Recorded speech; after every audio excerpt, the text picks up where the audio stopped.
Okay, we are live, folks. I am here at the Neighborhood News Hour studio at Swing State Studios here at Ohio-Michigan border. And I'm very pleased to be joined once again by Major Jeffrey Prather. Major Prather used to work in intelligence. He's a master martial artist and primary firearms instructor, ex-DEA, DIA, and Army officer turned whistleblower and targeted by the government. And I spoke with Major Prather about a month ago or so on my channel. And I'm really glad to speak with you again, Major Prather, in my off hours where I have somebody on. It's either you or it's Ryan Dawson. So I just want to let you know that you're one of my go-tos recently. So I wanted to thank you again for coming on, joined by George Webb and Detroit Dave as well. Dave, there you are. And of course, I'm over here riding shotgun with Addie here. So. Wow, that's like an ops center. You know, I used to have one of those. That's really cool. Yeah, it's a lot of stuff. So we were just listening to your show, Major Prather. You're talking about Red Mirage. And I just wanted to maybe expand on that a bit. You talked about basically that being a ploy that they will come out with as far as Russian disinfo and how Trump isn't really winning. But it seems to me, by all markers that I can see subjectively, and even the ones that, are dutifully objective as well, that he's going to win by even more this election. What are your thoughts? Yeah, I agree with that. First off, I'm not a political guy and I'm not a poll guy. I'm an intelligence guy. But the Red Mirage is basically a psychological operations content vector that the propaganda press, that is, including Fox, except for Tucker and Maria Bartiromo, Fox is all in. We saw that with the Chris Wallace supposed as the impartial moderator, which he wasn't at all. Yeah. And so they've already prepared to say it's a Red Mirage. It's not real. It's Russian disinformation. And because only the major 6 channels are going to be carrying election results, that's what they're going to do while they try and create a lot of chaos and then dispute the election, which they've already said they're going to do as well. So Red Mirage is just you could just say Operation Red Mirage is one of their psychological operations, which is really important because, PSYOPs is in SOCOM and it's a force multiplier. It's a powerful tool. And this is primarily, since you guys were listening to my show, I was talking about how China declared unrestricted war on us, which is really 4th generation war, which is really, you don't even know you're in a war, which is with irregulars. And 5th generation war, where you're using international support and communication. And it's because it's primarily an informational psychological war. It's not about, the blue helmets and the Chinese uniforms aren't coming in because that would unite America. Yamamoto figured that out. The Chinese have figured that out. Those are ancient civilizations. It's informational war. And that's what we're seeing with all the propaganda press, the major outlets, and the Red Mirage content. And you bring a unique perspective to all this with your background. You worked in intelligence in various facets for the government. So you're a really great guy to have on the team as far as figuring all this stuff out. And you've been talking about it through the lens of warfare and informational warfare and psychological warfare. And that's really where all war starts, would you say, Major Prather? It's first psychological and informational, really. Sure. I mean, that goes back to Sun Tzu. If you know yourself, you'll win 50% of the time. If you know your enemy, you'll win 50% of the time. If you know your enemy and yourself, you'll win 100% of the time. And the Chinese understand us much better than we understand the Chinese because we're America. We don't really pay attention to anybody else. And from a revolutionary point of view, everybody likes to talk about the revolution, but we didn't have so much a revolution as a revolt. A revolution is like there's this ruling class and you got to throw them off and you got to kill them and it's bloody and it's ugly, where we were kind of doing our own thing as colonists and, King George was way over there. And we had a revolt and we kind of went on. So, from my time serving in psychological operations and special forces, when we do go into a country where there's been this entrenched hierarchy, like we have now, which is really the media elite and the democratic elite, our noble class, we kind of lose patience that it's taken too long for that to happen. And then we kind of leave. We do that over and over, which is why we do everything so fast now. It's not by accident we do it fast. It's because we figured out we got to do this fast before the press turns against us. And how do you see, before I pass it off to George here, how do you see China and their connection to the Biden family in particular, really just fanning out over the past couple of weeks, and how that has changed things? Is that as big as maybe a lot of people are making out to be, or what do you think about that situation? It's bigger. It's much bigger. I was on a show, John Michael Chambers Q thing, and they got deplatformed. And they're talking about criminals. I'm like, they're not really criminals. You're looking at this in the wrong light. As unrestricted warfare means we're going to do everything except take you head on. That means we're not going to put, uniforms against uniforms. We're not going to put battleships against battleships. We're certainly not going to put jets against jets. The Indians just went hand-to-hand combat with the Chinese and broke a bunch of necks. So, I mean, at the fundamental level, the Chinese are not this giant to overcome, because the Chinese are overcoming, covering up that conflict. The Indians are praising it because their guys won, because they pushed one of their officers. And the Indian army comes from the British tradition, and you smack an officer or something, the troops get all upset. So they went hands on and broke a bunch of necks. So they know where they're weak. And the individual Chinese soldier does not have the initiative or the training or the ability of the American soldier. There's never been anything like the world of the American soldier. On D-Day, the Germans and the Americans met, and the platoon leaders of the Germans, which follow orders, met the platoon leaders of the Americans. Both of them got killed off because they got to move around pretty fast. And then the platoon sergeant stepped up. And then when the platoon sergeants got killed off pretty quick, then the squad leader stepped up. And the Americans' initiative made all the difference. That's what you're seeing right now happening. So, but the Chinese are really good at communism and insurgency, and we're not, because we don't understand that at all. So there's probably 800 to 1,000 Syrian trained and hardened Antifa fighters that have infiltrated back into the country who are training their teams.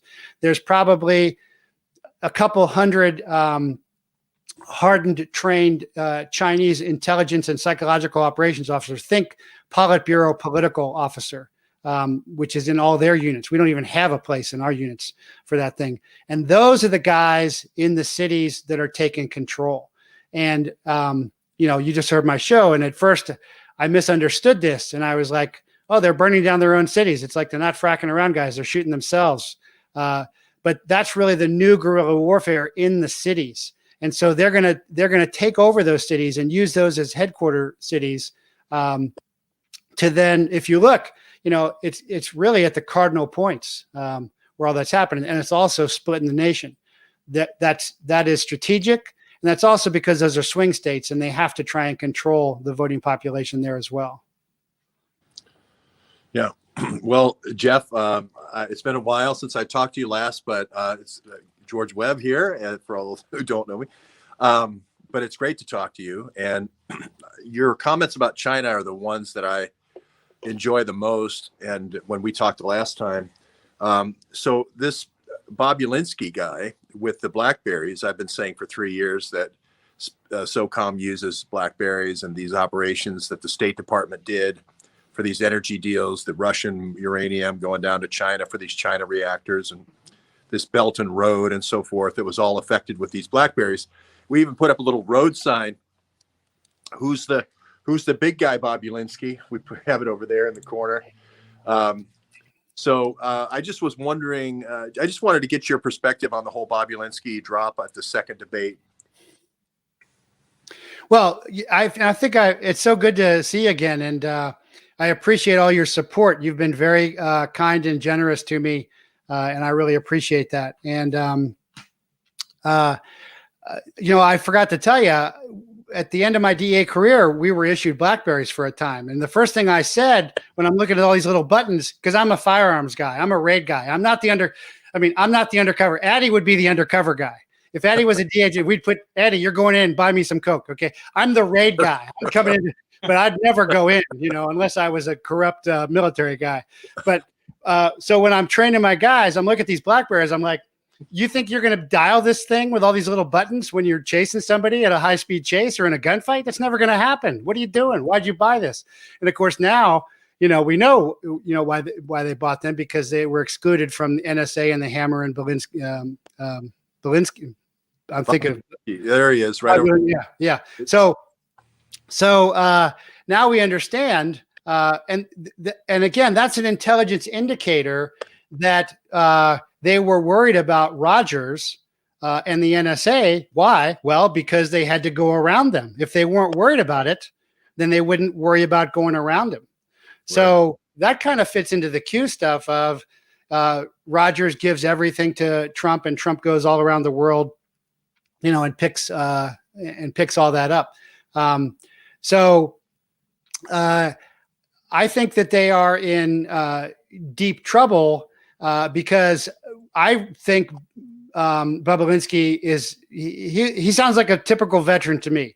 We're pretty much, mellow, but then when you start saying we're traitors or I don't know if you saw my comments, but there were some trolls on my show there, were you really in the military? I'm like, really? You're really going to pull that? I mean, it's 25 years in the military. I mean, it's just absurd. Yeah, I mean, there's I'm in that picture right there. I'm in that picture right there. But anyway, I was just going to say, Jeff, they could come to your camp and you could teach them hand-to-hand combat. Yeah, I mean, I've taught. Well, they used to say warrior school is a cult, and I was like, well, if that's the case, then the biggest member is the United States government, because I've trained over 20,000 members of the United States government. But my guys like say, hey, I went in the compound. Where's the compound? Because we're tired of it out here. Is the inside joke. But I think Bobolinsky is the real deal. And I think the way he expressed himself is, hey, I'm a veteran. My dad's a veteran. My grandpa's a veteran, and you're not going to badmouth us. I think now the computer Mac guy, that's a whole nother story.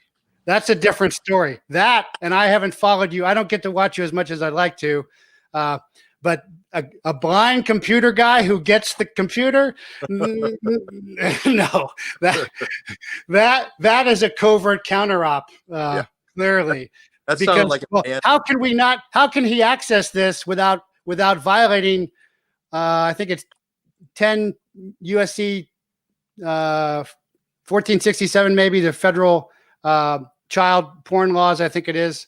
I'd have to look it up again. I said it a while back. But how can we do that? Oh, we can have a blind guy.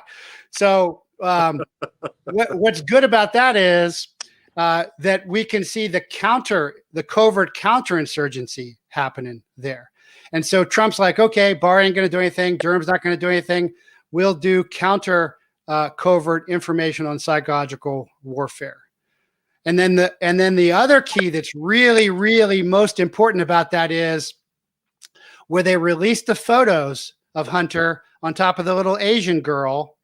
It's really interesting that Obama's got a little Asian girl in the speedboat with George Clooney as well, even though they say it's a relative. If it's a relative, then why haven't they come out and said, oh, it was just a boat ride? But it's another little Asian girl. But at the end of it, it says, we're sorry if this caused you discomfort, but this is what the Chinese Communist Party does. They addict people to drugs, they bribe them with money, and they extort them. And so it's not even setting Hunter as a bad guy. It's setting up as the Chinese is a bad guy and Hunter is a victim. That's PSYOPs too. That's very sophisticated PSYOPs. And the last thing it says is by the Free Federal State of China. And that's the counterinsurgency to overthrow the Chinese government. Yeah.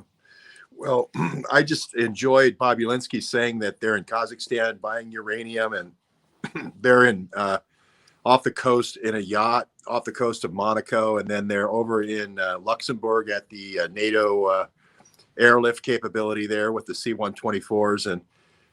Interesting how he knows that, but he doesn't do those deals. But interesting how he knows that, isn't it?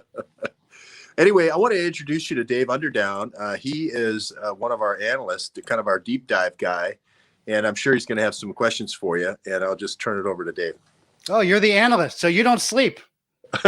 That's true. Yeah, I don't sleep that much. But my question is, we've been sort of comparing and contrasting the Hunter Biden laptops, like as you said, being separate from the Bobulinski Blackberries. During the 2016 cycle, we had the famous Jim Comey exonerating the Hillary Clinton computer situation. I was just curious what you thought as far as how the FBI handled that, right in the last couple of days, last couple of weeks heading into the election. And then this year with the, the mainstream media basically saying that that this Hunter Biden information should be disregarded. We all remember back to the impeachment when the entire pretext of it was over, Trump withholding military aid to Ukraine over Hunter Biden's relationship with Burisma, the gas company. So I'm just curious what you thought from your, experience with the, with this intelligence network, how you think that they're, weighing this information. I think a lot of people were really disappointed, obviously, in 2016, and just seems like it's not really being discussed that much. I mean, we're, really focused on it and really looking into all those networks, but it just seems like it's something that, Adam Schiff is saying, hey, this is yet another Russian disinformation campaign, and please ignore it. Well, that's a lot. So I'll try and remember all that. But going back to starting with the Comey thing, I put this out. I used to do radio shows. I had a radio show, and then I was a guest before that.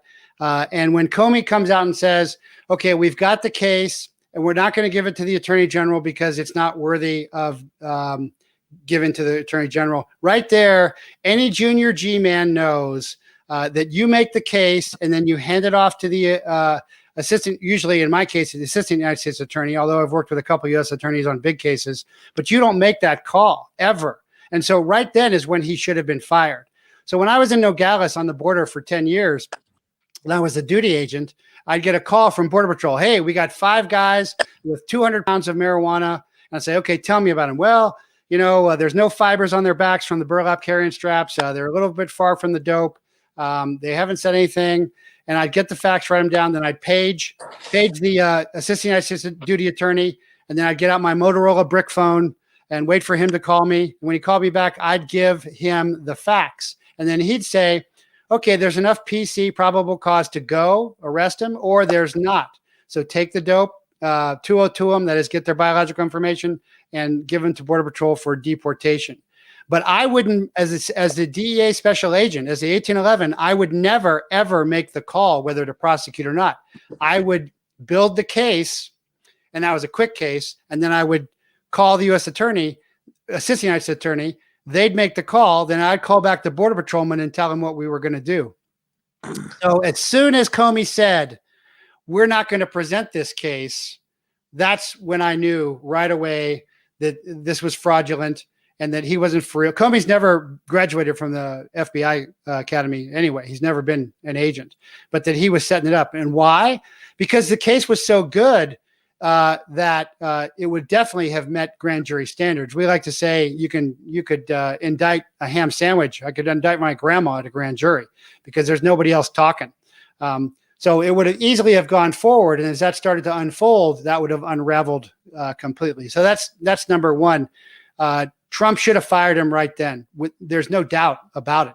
Then, of course, we found out that Lynch lied about the tarmac meeting, which, anybody who's worked in the business knows that they would have been talking about that stuff as well. And then, so tell me the next part of your question again. The question was it seems like we had sort of a mirrored situation in 2016. They kind of came forward with the FBI and sort of dismissed it. Oh, yeah.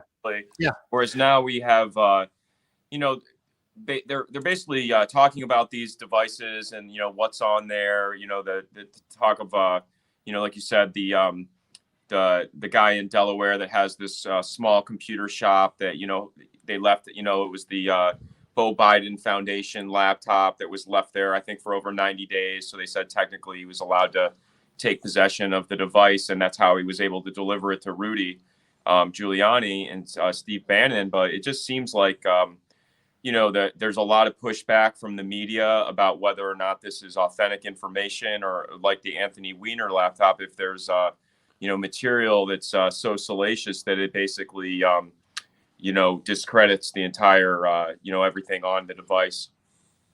So, and where is the Anthony Weiner laptop? Why does that keep disappearing? So, and how come it just came out that the FBI said to the computer shop guy, "Hey, don't tell anybody about this." So it's not mirroring. It's just one step in the same thing. If you look at it from an intelligence perspective, so I've run lots of sources. I ran sources in the military. I ran sources at DIA. I ran sources in DEA. And so you pay a source for influence and access. You get inside because like I said, I'm not going undercover. Addie's going undercover, but I would pay Addie. I would sign Addie up to go undercover and be in there, and then he'd come back and do the deal, or he'd tell me what's going on. So that's what we do. We want access, and then we want influence. And so what Hunter was with the head of the Chinese spy agency. He was representing him. He was being paid by him because they want access and they want influence. In the Hillary case, why does she put her server in the basement? Why does she not go by government protocol? If she's the smartest woman in the country, she certainly knows about classified computers. I used to have a computer when I was a DIA boss that I hit one button, it was clear, another was confidential, another was secret and top secret. Well, because it was being intercepted by a Fairfax Chinese storefront. Well, the Chinese were giving a lot of money to the Clinton Foundation. So that's just tradecraft cutouts of paying off informants or human sources or confidential sources or whatever you want to call them. The same thing happened with Feinstein. The same thing happened with Pelosi, with Kerry. McConnell's, the Republicans aren't immune. McConnell's wife's dad runs the Evergreen shipping company as well. And so the entire structure has been compromised. And that's what you're seeing. And when you can't get to Biden, usually somebody that high up, sometimes it's tough to get to them. So you go for a family member. I mean, this is classic tradecraft of how this is done. What about when Carter Page is the informant in New York under the Eurasian Crime Task Force, and then sent him in with the FISA on him when he went to work for Trump? I feel like, is that out of the normal routine that they use as far as using informants and sources? Well, it used to be, but now that the CIA is operating domestically and spying on Congress, and now that the FBI has become a totally corrupt organization, and I don't say that lightly. Graduated from the FBI Academy. Ed Morales, hero of the FBI Miami gunfight, personal friend, worked cases with him, but it's just gotten so bad that they have, and Schiff involved with the CIA informants, because they've been so infiltrated that that if they allow a real investigation to happen, it's going to come back to them. That's what you do with an informant. You bribe them. Well, if you've arrested them, then you're like, hey, you want to get a light sentence, then cooperate. Or you contact somebody, hey, we'll pay you off. But somehow you got to have a carrot and stick. And once you have that carrot and stick, you control them. And I always used to say, now, if you lie to me, all the deals are off and you're going to federal prison. And I've put guys in federal prison for 30 years. And so these guys are not smart. I mean, if you've seen the pictures of Hunter, he's not a smart guy by any means. And so they reused Peter Strzok, though. I feel like he did he worked on the Hillary laptop, and then they used him in the Crossfire Hurricane. So even though they don't seem that smart when you do the analysis, it still seems like they're right in the mix there, and they use sort of the same characters over and over again. Well, I'm very intrigued about your guys' work at Stroke in Ohio and the munitions and lines of arms. The dark economy of arms, people, and drugs. I think that's really fascinating. They may be pretty good at that, but when it becomes personal, like Giuliani with the reporter girl going into the bedroom. Hey, newsflash, don't go into a hotel bedroom, with a young girl. I mean, when they couldn't get me after 5 years, and I went back to my dojo, they sent this honeypot hooker out to my dojo, and she shows up and she says, "I'm from DC, and Phil sent me, and I want private lessons." She kept saying, "I want private lessons," and alarms are going off, and the last thing I would ever do is be alone with her and do private lessons. And when she didn't get that, she left the next day. So a lot of people don't, when it becomes personal, when you're looking at somebody, you just figure out there used to be a line at the edge of an informant page, is what's the motivation here? Is it patriotism? Is it greed? Is it revenge? Check the box. And you look at people, and when you look at these people who love power, they're not that smart, but they love power. Then you just start manipulating them. Yeah, and I think of Hunter in this situation sort of as a patsy, in the sense, Jeff, as you said, he's not the guy who masterminded the Belt and Road. He's not the guy who moved the uranium from the missiles to the small reactors in the Belt and Road.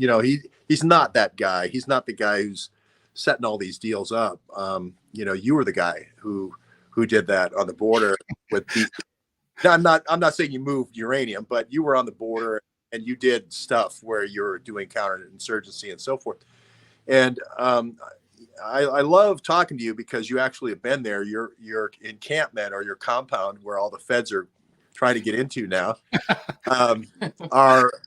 is right looking down on, as I understand it, on Pinal, which is the old Evergreen Aviation DynCorp drug airport. And these are people who have been there, done that. And I've interviewed a lot of spec ops guys. I told you about it off camera, who they were. And these are not the wannabes, folks. These are the people who actually did it. So I'll just leave it at that. But if you wouldn't mind telling a little Evergreen Aviation story of your choice, I wouldn't mind. Well, so those are called controlled deliveries. And like, I've done controlled deliveries of dope across the Mexican-U.S. border, and you got to get permission for all that stuff. A covert operation in federal law enforcement is called a SARC. It's called a Special Activities Review Committee.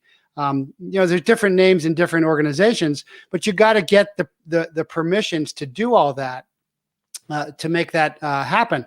But it's not my compound; it's my range. That's where I teach. I'm a longtime firearms instructor. I'm got a lot of creds in that, and I've taught tens of thousands of guys, and so that's where I teach my firearms classes up there at Evergreen. But we'll see tier 1 guys jumping up there, and of course there's lots of airplanes with no tail numbers or with like, hey, I've never seen that logo before, and that goes into AFSOC stuff, where if you're going to fly into a country, you fly into a country not in a Black Hawk, because a lot of third world countries don't have Black Hawks, and a Black Hawk has a very specific sound. You fly in an airplane that country has. Could be CASA, could be whatever. So, but no, I don't think there's training that goes on up there. What's more interesting is back in MENA, where I kind of cut my teeth in covert operations, first in the military side, and then the intelligence side, and then the law enforcement side on the Contra, cocaine, cash, both sides of that covert op. The MENA airport stuff, there's a lot of flights happening now as well. So besides the covert war with China, because China has bought off so many elements of our government, so many elements of the Democratic Party, there's also this sub-insurgency, counterinsurgency going on inside the government. So if you look at the FBI, they're like, hey, we just arrested some Chinese, like we arrested some Russians for, but then we dismissed the indictment because they were just bots. But we've arrested Chinese this time. Really, it's really good, right? And then you look at the marshals who are like, hey, we just rescued 47 kids. Yeah. Notice you don't hear a lot about, well, who'd you get these 47 kids from? Where were they going? Not hearing a lot about that. Just like, what about the lunar laptop? Where's that? What's all the stuff on that? Why haven't we heard more about Epstein and Maxwell? I had thought that she was turning evidence, and she may well be. But there's a power struggle going on, and that's why we don't see anything from Barr or Durham, unfortunately. Do you think there's a chance that Barr can turn to the good side because he knows where all the bodies are, as one guy once put it? I think that Barr is, Barr was CIA. I'm sure you guys know that. And, he defended Waco. I was at firearms school when Waco happened. I knew the FBI HRT sniper, Lon Horiuchi at Ruby Ridge. And those guys are power players and politicians. So I think he's waiting to see which way the wind blows. And I think he's holding cards for himself, because if Trump doesn't win, then he's got to survive. He's got to go over to the left. If Trump wins, then he's holding those cards. I think he's holding, unfortunately, he's holding, he's a smart guy. That's for sure. He's oftentimes the smartest guy in the room, but I think he's holding neutral until he sees the way things turn out. Just like the rhinos were in the first couple of years of Trump. Everybody was like, no, he'll be gone. They said he'll be gone. Obama said he'll be gone. Everybody said he'll be gone. Schiff said there's evidence. He'll never win, or we'll get him out. So I think he's playing to save his own hide, unfortunately. Okay. You mentioned MENA, and of course, for all of those of us who been around, my brother was in Panama and so forth during all that, and MENA kind of came a little bit after, but that was considered conspiracy theory for the longest time. Drugs in one direction and weapons in the other. And could you just explain, MENA is the little small airport in Arkansas. There was hidden compartments, flying drugs in for the Contras, from the Contras, and flying weapons out in these hidden compartments. It was a company called Parkometer. Can you verify all that just for folks who think that's conspiracy theory? Well, yeah. Well, CIA makes up the term conspiracy theory. And I'm trying to think of the pilot's name. Tom Cruise made a movie. Yeah. What's his name? Barry Seal. Yeah. Oh yeah, Barry Seal. A lot of people don't know Barry Seal served in special forces. Did you know that? You had told me that once. Yeah. You had told me that once. Yeah. And so out of OSS comes CIA and special forces, and CIA starts endless wars. That's why we don't win in Korea. That's why we don't win in Vietnam. But I was working. I was an MI officer. Well, first I was a PSYOP officer, chopped to 7th, and then I was an MI officer in 2nd Battalion, 7th. And so I was in the Las Vegas salient down there, border of Nicaragua and Honduras a lot. And the Contras were there. And for a time, they were illegal. Then for a time, everything went illegal to fund them. And that's when Oliver North runs his covert operation. And everybody thinks, oh, Oliver North's great. I don't think Oliver North is great because he was running an illegal operation. I was not running an illegal operation. And what does a Marine White House staff colonel know about covert operations? Nothing. It's just we're in the White House, so we're really smart. You got any training in that? You done any of that? No. So so he turns that on with Reagan's complicity, for sure. Reagan should have admitted that. He never did. But that's part of a covert operation. Sure would be nice if this guy disappeared. G. Gordon Liddy. Okay. And so he starts that. And so he basically says, hey, you got to fund your own thing. And so you've already got Barry Seal. You got criminals. You got the CIA. They start their own funding operation.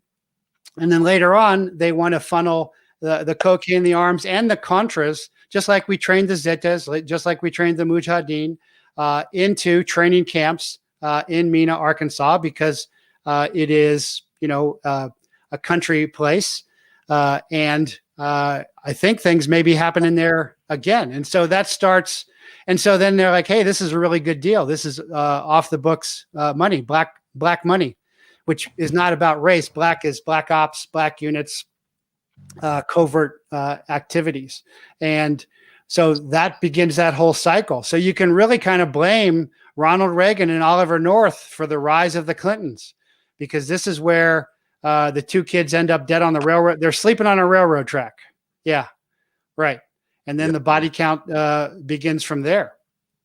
And then they figure, yeah, I interviewed Dan Hopsker, who did a film about the boys, and then the guy who was the down in Florida, down in Venice, Florida, and then the guy who did the Clinton Chronicles, and his name escapes me right now, also went down and interviewed them all. And I had a lot of meetings with him in Washington, D.C., but, people just, it's been a while now. It's been like 30 years now. So people just think it didn't happen and think this isn't the CIA's pattern and practice. And I always look to people like yourself to just remind everybody that, no, this isn't conspiracy theory. This is actually how it works. We find a drug lord somewhere. They sell drugs. They make money. They buy weapons. They take more land. Somebody does a mining operation or an oil drilling operation, and the cycle starts all over again, So I love it when you come on, because you're a been there rather than a wannabe. Well, it's really sad. I mean, I watched The Last Narc on TV and was, flabbergasted and in tears to find out that there was a CIA guy there when they were torturing Kiki. And, that was that's how I went from hero to zero with the DEA. When I said, hey, they're destroying my extradition case. And it took me a lot of years to open my eyes. But I just thought, hey, we're here to serve our country. And that was just this year, and I was still naive. But basically, and I have worked extensively with and inside the FBI and the CIA. I know them well. I've been to both headquarters. I mean, I had a blue badge. So, I don't say this lightly, that, the FBI and the CIA should just, they're done. They are so corrupted at this point. I think that you can kind of look at the FBI, and I think the DHS seems to be doing some good stuff. The U.S. Marshals, I know some of those guys are doing good stuff. They're deployed right now for the election. DIA, my old agency where Flynn comes from, we're almost all military first. So we have selfless service and patriotism as a motivator. So, and back in the day when CIA was rolling out in the sandbox with 6 armored Suburbans, DIA guys were going out to meet sources in Haji vehicles with no armor. I'm not a hero, but my sergeant, Eric Maddox, is the guy who found Saddam, who debriefed somebody. So it's not the world of the case officer anymore. It's the world of the interrogator or the strategic debriefer. And it really is, I think, DIA and maybe NSA because of Rogers, and are the white hats now. And of course, nothing's total, but generally speaking, and DHS and U.S. Marshals, where FBI, CIA, just totally corrupted. I don't see any. Where's the FBI whistleblowers? Well, we CIA talked a lot about with Gina Haspel, with her role, running, being station chief in London during Crossfire Hurricane, with all the, dealing with Christopher Steele and, the whole dossier, all that stuff. That's been something we've been looking at. And it's just, it's just hard to reconcile how, she could get in that position. And then with Christopher Wray and his role, we're looking into this Belt and Road and, his history doing the deals with Glencore and Burisma and those guys. It just seems like every single character in the intelligence is, part of these deals, and when you're talking about the Mena, Arkansas and that stuff, I mean, we work with John O'Loughlin, who has a show.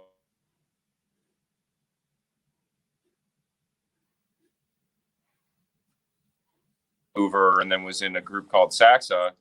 So we've been really trying to get into this, the history of the Flying Tigers, of Claire Chennault, and sort of setting up the civil air transport, and sort of how the CIA really got into this, logistics network that really, turns into MENA. And then, of course, studying Epstein and these guys, being down in Rickenbacker Airfield down in Columbus, and all that history. I mean, we're trying to go through all of it, but it just seems like this stuff has been, there have been cut out groups within it, and at the top, that's been just a repeating pattern of all these characters. Well, all you got to do is, of course, Mifsud too, Italy and all that. But when you see somebody like in London, like, I had a terrible, one of my last DA bosses was, and I'll say names, Ira Israel. I don't care. I'm not afraid, and I won't be intimidated. Just a terrible guy. And he ended up getting some European nice post. And when you see these guys get, when you go overseas posting like London or something, I mean, it is pretty posh. You live well. And you even live well in countries like India because there's no middle class. And I've worked in a lot of embassies and safe houses overseas. So when they hand those things out as awards and you're expected to perform. Haskell is terrible. Ray's a joke. As far as the AFSOC stuff, well, not AFSOC, but air operations, there are alternatives that are happening to counter this coup that is going on. That's why, on my show, I was talking about the guerrillas are now in the cities because there's too much overhead imagery for them to operate in the countries like they did back in the day, like, Longest Day, John has a long mustache. Phoenix program. But generally speaking, I think, and I could be wrong, that it's the military and marshals, maybe DHS, because there's a lot of military in there, NSA, DIA certainly, NSA, I think because of Rogers, versus the civilian guys. I saw guys come back. I saw a Green Beret colonel, tip of the spear after 9/11 in Afghanistan, who was also a DEA 1811, come back from, heroic stuff and just get treated like garbage at the DEA. And then those stories came out later because, the military guys are intimidating. Is General Petraeus considered part of the DIA, or was he always CIA? He was CIA always. But he retired. And he didn't start his affair until after he got out. But remember, the FBI came and vetted him and knew about the affair, which should have, for blackmailing purposes, he shouldn't have been able to get the job. Just like Stroke is a joke as a counterintelligence guy. Right. Tony Schaefer, who we serve with the same. I was up here at Clarendon. He was over in Afghanistan working hard. Tony Schaefer has said the FBI's counterintelligence program needs to be completely revamped. It doesn't really. There isn't a real one. Was the Color Revolution binders? Wasn't that the binders? Wasn't that the material, the war plans that was? Yep. Timber Sycamore, and of course zero foot. Yeah. So I wanted to follow. Go ahead. Petraeus got all that stuff from a special forces major named Major Gant, who was a fabulous guy, but they screwed him over too. Yeah, it just seems like a lot of this stuff when they have the affair. I don't know. It's hard to believe that somebody in that position with war plans would take that out of a secure facility. But I don't. I'm inexperienced in this stuff, so I don't know. It's kind of like the blind operator, the blind computer guy who finds all the Hunter Biden stuff. It was funny when Bannon does one of these. He first puts out the story, and then everybody shoots holes in it that says, "Oh well."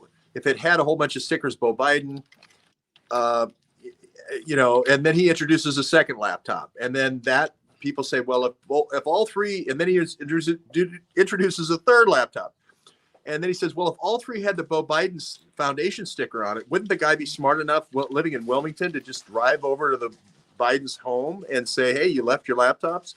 Would he immediately take him to Rudy Giuliani? And then they make him blind. It's just one of these things you just keep laughing. But Dave mentions another situation with the Steele dossier and our good friend Christopher Steele. And the one you think of as his mentor is Dearlove, Richard Dearlove. And Dearlove, if you remember, had the 2 dossiers for the Iraq War, the November dossier and the April dossier. Dodgy dossier. Well, they called it the dossier. I remember months associated with it, but again, it was the weapons of mass destruction dossiers. And it just seemed like there was somebody bragging in Parliament saying, we didn't even have to sex up our dossier like they did with the Trump dossier with the 2 prostitutes. You know, we were able to get ours through for the Iraq War. And, you know, Richard Dearlove was kind of bragging, it seemed like, that Christopher Steele needed to juice up his dossier. Yeah. Well, and the subsource there is Igor Dachenko, and they were saying, well, I heard the voice on YouTube. I mean, for those of us who have run sources, you would never legitimately get something like that through. You'd be laughed out of the room. You'd never even come into the room to run something like that. And I've written proposals for SARCs and covert ops, and usually they get shot down because the standard basically is, well, if it's covert, is it important enough to do if we get found out? And usually the answer is no. Almost always the answer is no. But that's when you had legitimate people in there. Gosh, I was going to say something else, but I forgot what One thing I was thinking too with the dossier. One of the points that we've been going back to with the Trump dossier was with Carter Page with the Rosneft, the 9% with that deal, and having it with the Belt and Road Project. That seems like something that needs to be circled back to look into, because Carter Page was he was a translator in the Gazprom deals. This Burisma, or he wasn't in Burisma, but he was in with the Rosneft and the CEFC deal. So I feel like all these characters, when they bring them in as these sort of, innocent Trump supporters that, have long histories, it's just, I don't know. I feel like they never explain who the people are. And, you mentioned Joseph Massoud with the Link Universities, with, George Papadopoulos and his work on the East Med pipeline and all these different, relationships. And even his wife, I think she was the assistant to was it the NATO secretary or the UN? Which one? This is Papadopoulos's wife. Mm-hmm.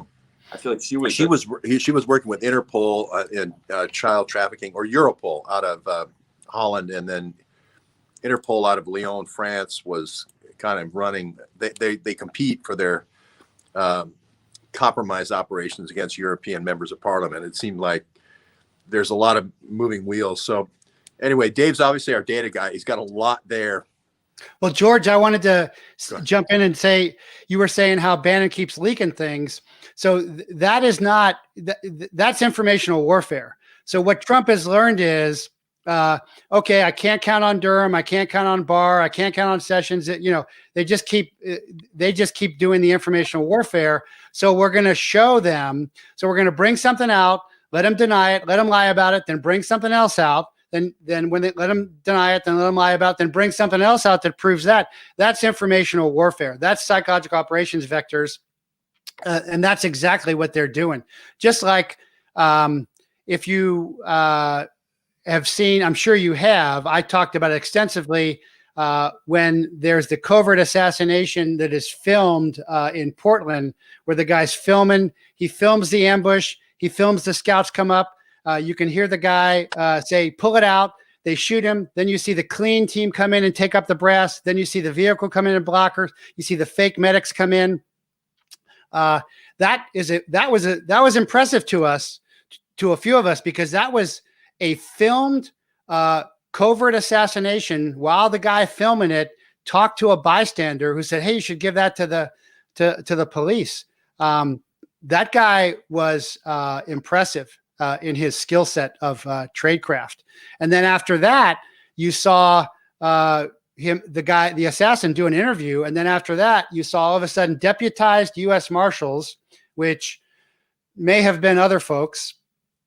And then a warrant was served, and then he was shot and killed when the warrant was being served. But, in Gothic Serpent, which is, you call that Black Hawk Down, but Operation Gothic Serpent there were Delta guys, and now it's Combat Applications Group, who shaved their head into high-end tights so that they could look like Rangers, so they could be where the Rangers were, because you don't want to have a tell when you put a Tier 1 counterterrorism unit on the ground. Yeah, if you understand what I'm saying. yeah, you got to blend. yeah. I think is what you're saying. Actually, I have So wait for your camera, and then give one more question, Jeff. Yeah, I just had a general question. You're kind of breaking down the difference between sort of the FBI, the CIA, and the DIA. With you saying that the DIA you still believe in. What's your, like, for somebody that doesn't really know that much about the intelligence service, maybe just like do like a compare and contrast of like what kind of operations the DIA would be handling as opposed to CIA compared to the FBI. Well, the DIA is the Pentagon's CIA. It's Defense Intelligence Agency. So if it's about defense stuff, then it falls under the DIA. But the CIA came out of the OSS along with Army Special Forces, not Special Operations Forces, but Green Berets. The CIA was kind of general. So the CIA became this kind of case officer. Like in the Air Force, the star is the pilot, and everybody supports the pilot, okay? In the CIA, the star is the case officer. And the case officer is the guy, if he's under official cover, he's in an embassy, and he's got a foreign service cover, and then he goes into bars and parties and stuff, and he convinces guys to betray their country and puts them on the payroll, okay? That is the old kind of 50s, 60s, mutual assured destruction, nuclear warfare stuff. Hey, we need to, if you look at Bridge of Spies, that's a very realistic, classic, very realistic spy movie. After 9/11, and we start getting into endless wars by deep states and perpetuated by CIA, by enemies infiltrating CIA and State Department stuff. It's no longer the case officer; it's the strategic debriefer or the interrogator. That you're in a controlled environment. You just did a raid. A Tier 1 guy's hit a raid. Like my sergeant, Eric Maddox, he goes in with DevGru. They hit it. They flex cuff everybody. They put a hood on them. And right then, while the guys start to relax, the guys that you just put on the ground and flex cuffed and hooded, their adrenaline's real up. So if you bring in an interrogator right on the tail, separate them and start asking them questions right now, they don't have any defenses up. They're not in the back of a helicopter or a truck together where they start lawyering up and getting their story straight. They're all shook up because they almost just got shot. You hit them, then you can get a lot of information. Then you go back to the other guy and you get information. Then you come back to the other guy, kind of like in LA Confidential. And that's how you make that really work. Dilemma, right? So DIA is almost all DIA and NSA have a lot of military guys like me chopped. Like I got activated in 2003, the first couple of weeks of the second Gulf War, to go to the DIA to stand up a counterterrorism group because I was credentialed as a special agent, a gun carrier, and I was also credentialed as a DIA agent because intelligence guys in the civilian federal law enforcement world are looked at as second stringers because they don't have a badge and a gun. And so I had both. So I wasn't a second stringer. So the same thing with the FBI. When the FBI shifted their mission from white collar to drugs to then counterterrorism, because that's where the big monies went, they shifted. But when they shifted, they didn't really understand counterintelligence, which is operational security. Mm-hmm. And they've just never done a bad job. None of the federal law enforcement agencies really do a good job at counterintelligence. Really quickly, Addie, I had spoken with Jeff outside the White House, and we were talking about it was the defund the police was really big, and Jeff was saying how this could be, you could run any kind of operation with Antifa in these autonomous zones. And I remember Jeff talking about the Seattle autonomous zones. Could you just talk a little bit about, could weapons have been distributed? Because it seemed like it was about 6 months. Seems like it was about 6 weeks, that the CHOP or the Chaz was open, and all these AK-47s and AR-15s were kind of appearing on the streets. That seemed, just like you said, the layout in the four corners of the United States, it seemed like a distribution layout. Well, I mean, you've talked about that a lot. That's certainly the case. It's also splitting the country in the Midwest. And then the next thing they'll try and do is split lines of communication and logistic lines, although that's going to be tough for them to do. But that's certainly coming in. That's coming in through the tunnels. In Nogales, I worked operations under the tunnels running from Nogales, Arizona to Nogales, Sonora. And the drug traffickers are famous for building tunnels. I've worked half a dozen tunnels. North and South Korea, lots of tunnels as well. But that was kind of the big wake-up call to some of us who have special operations, military intelligence background in covert operations. Is at first we didn't understand that they were burning out these cities. But then when we looked about new guerrilla warfare for fourth and fifth generation warfare, where you're using irregulars, and then you push out anybody who has a vested interest in having the middle class and capitalism, the store owners, the rich folks, the legitimate folks, the police, you got to push them out. Then you take over those areas, and then they become safe zones for you to run arms, drugs, just like the CIA was running and admitted running crack cocaine, into black neighborhoods. It's exactly, so you have a stronghold, and then from those strongholds you push in, and that's what's happening. You mentioned the excuse me, the possibility of logistical lines being cut. Do you anticipate like an internet outage in certain swing states or power outages? Starting tomorrow. Yeah. And probably the battleground states, you would say. Definitely. And in some cases, it's already happened. Like I'm getting ground reports from Eyes On. There are RV campers leaving California, big long, looks like refugees leaving. There are also at the same time young tatted up guys with video equipment checking into hotels. So that tells me that's a tell that there's going to be informational warfare being recorded in these areas.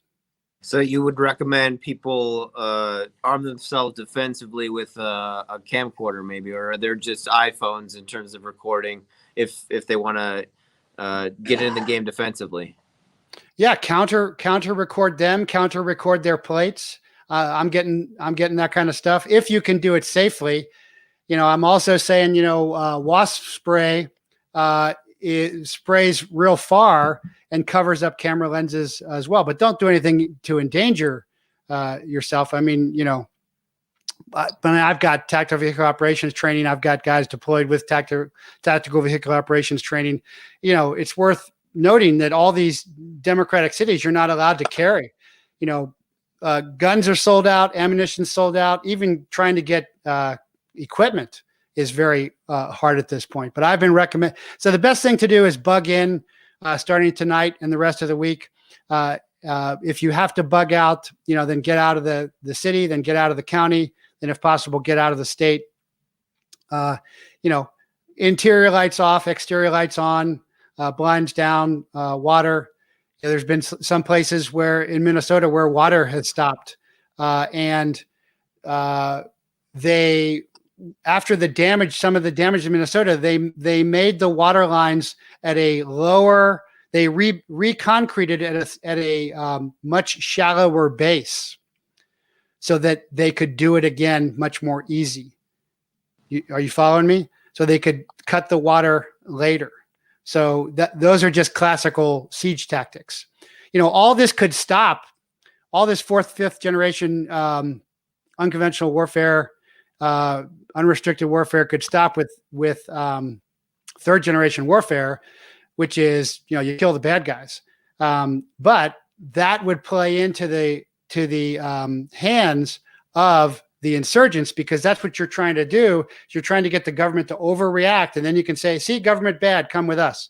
That's not happening. That's not happening in America. That's not even happening in Portland. So they are losing, although they may hold those cities for a while, and they may kill a lot of people. Remember, at one time, the ancient culture of Japan thought it would be a great idea for a country the size of California to take on the United States. Yeah, it's a great idea. Let's do it. Let's see how that works out. And you mentioned there's like a generational warfare philosophical standoff, right, between like baiting the other side to act violently first. And before I pass it off to George, I wanted to ask another question just about winning. You said we're winning, if I recall correctly, in your show we were listening to you just before this.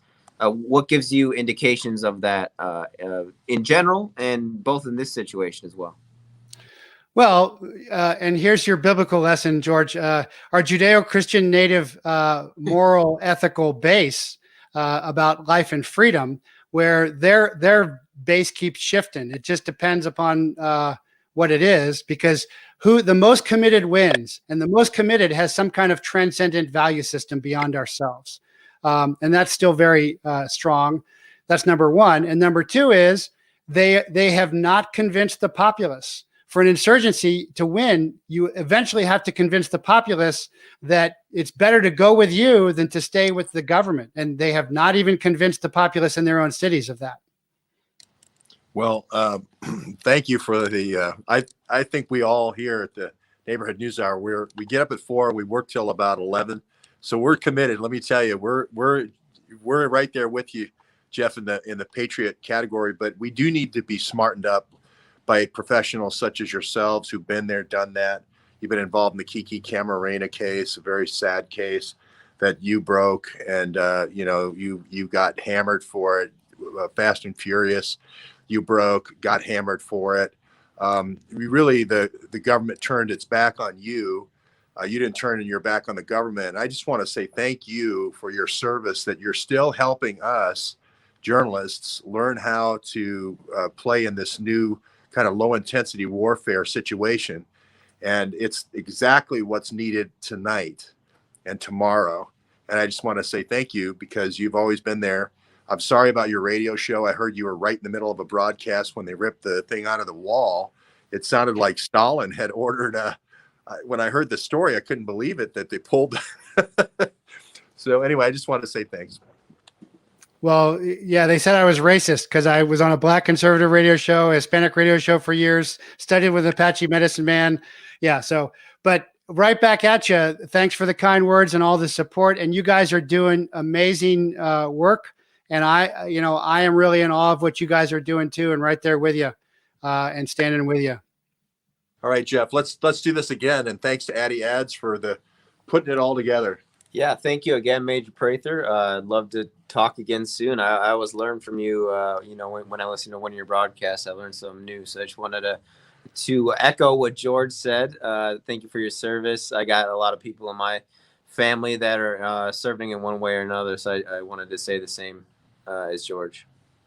Okay. Well, thanks, Jeff. We'll talk to you soon. Thanks a lot. Thank you. Bye-bye. See you later, Major Prather. Bye-bye. Thanks, everybody, for tuning in. Thanks, everyone.